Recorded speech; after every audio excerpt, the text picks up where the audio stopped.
क्या एक व्यक्ति, क्या मैं खुद अपने पूरे परिवार का वेरिफिकेशन खुद बीएलओ से करवा सकता हूँ या सबको लाना? इसमें से दो कॉलम आते हैं, बी वाला जो लेफ्ट हैंड साइड होता है और सी वाला जो राइट हैंड साइड होता है। तो किसको बी वाला भरना है, किसको सी वाला भरना है, अब वो आशिक भाई बता दूं। ये कॉलम नंबर सी हम भर रहे हैं, बी वाला वो लोग नहीं भरेंगे जिनका नाम नहीं था लिस्ट में, उनके फादर के नाम पे आप भर रहे हो। तो ये हम जो नई उम्र के लोग हैं, जो 18 साल के नहीं हुए थे 2003 में, या जिन्होंने वोट नहीं दिया, जिनका लिस्ट में नाम था, वो लोग भर रहे हैं। तो हम सिर्फ नीचे की बात कर रहे हैं, ऊपर का जो कॉलम नंबर ए है वो सबके लिए सेम है, ये फिर से बताया जा रहा है। ये सिर्फ कॉलम नंबर सी की बात हो रही है, हम कॉलम नंबर बी को यहाँ पर इग्नोर मार रहे हैं, कॉलम नंबर सी। तो दोस्तों आज हम बात करने वाले हैं SIR के बारे में। बहुत सारे लोग डरे हुए हैं SIR को लेके, तो हमारे पास आशिक भाई है, ये आपको बताएंगे SIR एक्चुअली क्या है, वो क्यों हो रहा है, और इसको प्रोसेस करने का एक आसान तरीका क्या है, वो हमको आज आशिक भाई बताएंगे। तो आशिक भाई बताइए क्या है SIR?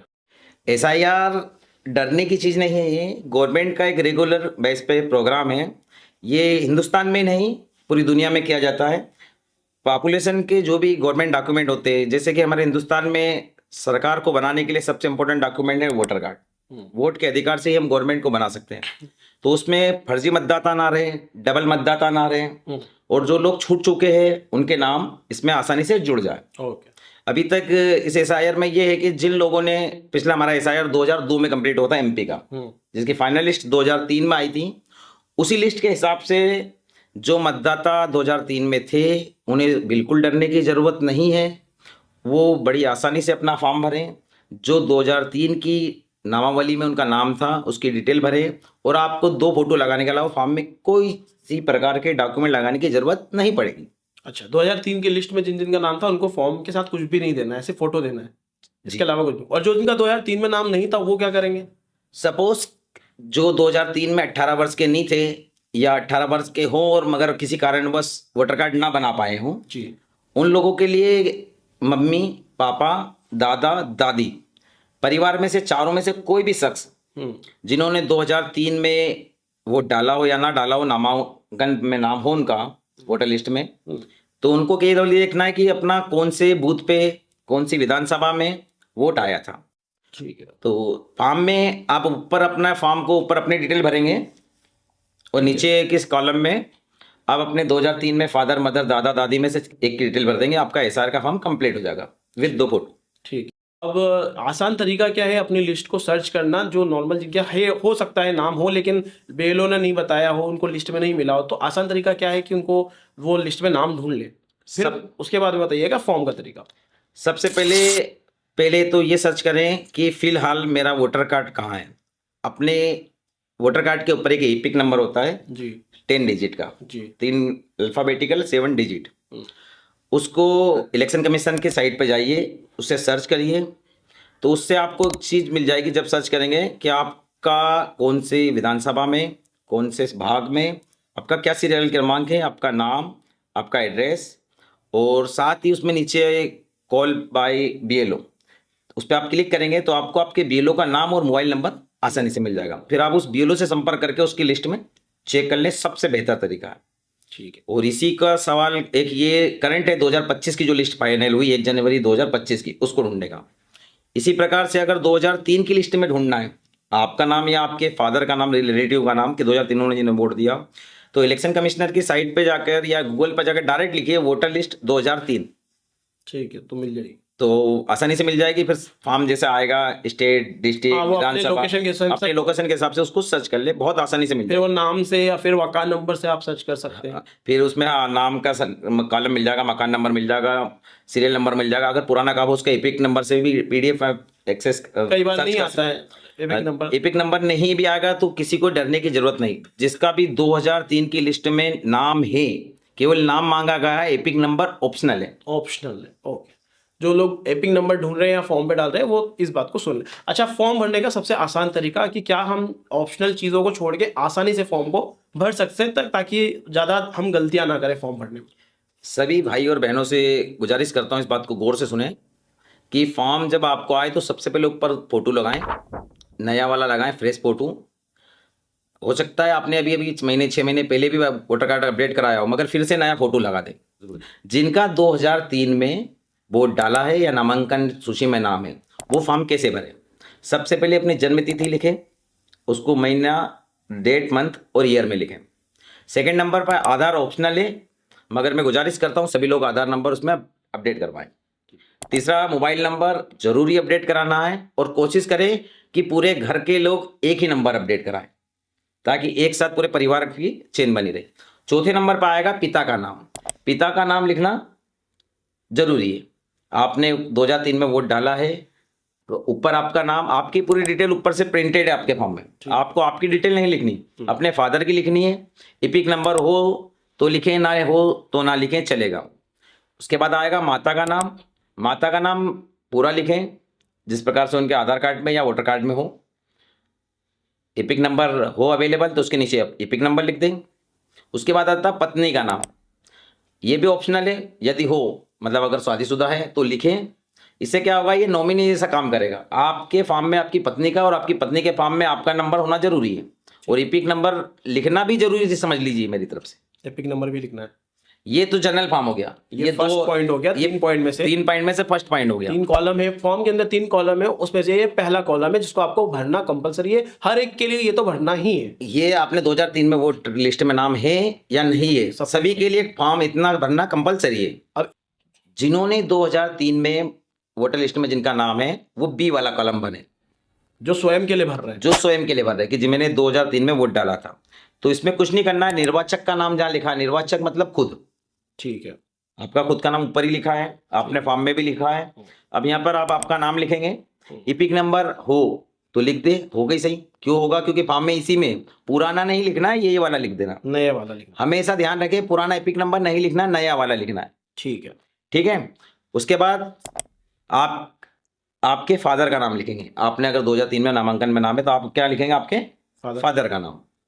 फादर के नाम के बाद उसके बाद आएगा अगला ऑप्शन संबंध का, तो उसमें क्या लिखेंगे, पिता। उसमें लिखेंगे जिला, तो आप जिस भी जिले से निवास करते हैं, इंदौर, देवास, तो इस जिले का नाम लिखेंगे। स्टेट का नाम लिखेंगे।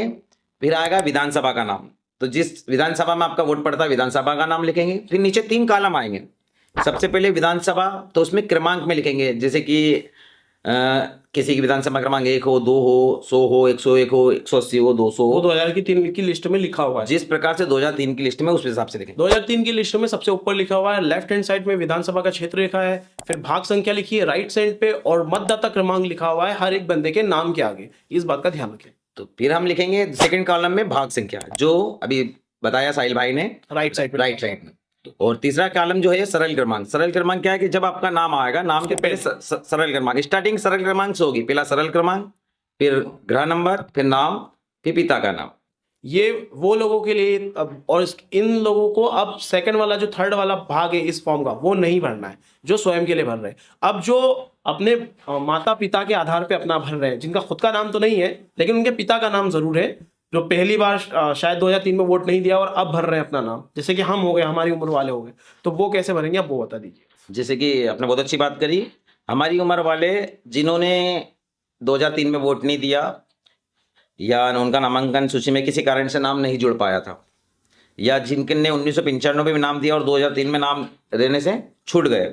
बहुत सारे वोटर ऐसे भी हैं जिन्होंने 95-98 में वोट दिया और 2003 में उनका नामांकन में नाम नहीं था, जिसके कारण वो वोट भी नहीं दे पाए, तो फिर से अपना रिविजिट करवा लेंगे।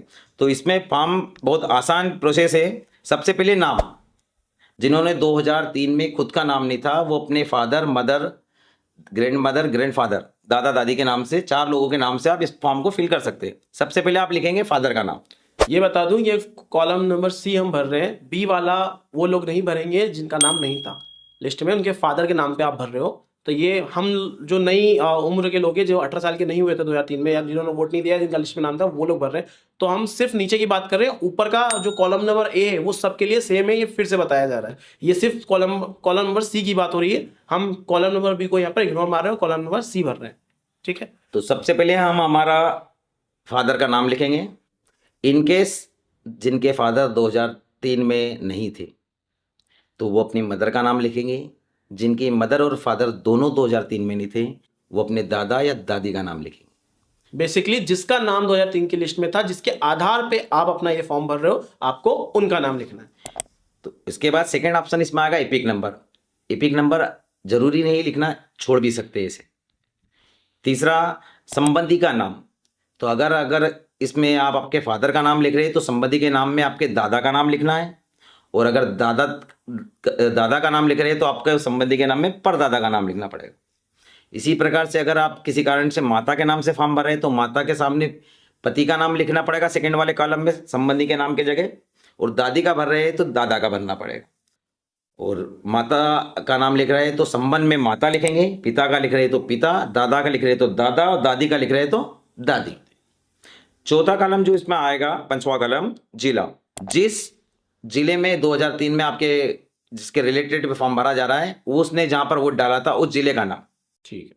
अगला स्टेट का नाम, वो हिंदुस्तान के किसी भी स्टेट में किसी भी जिले में हो, डरने की कोई बात नहीं। तीसरे फिर वही कॉलम, इसमें 3 कॉलम दिए गए हैं जिसमें क्रमांक से लिखा जाएगा।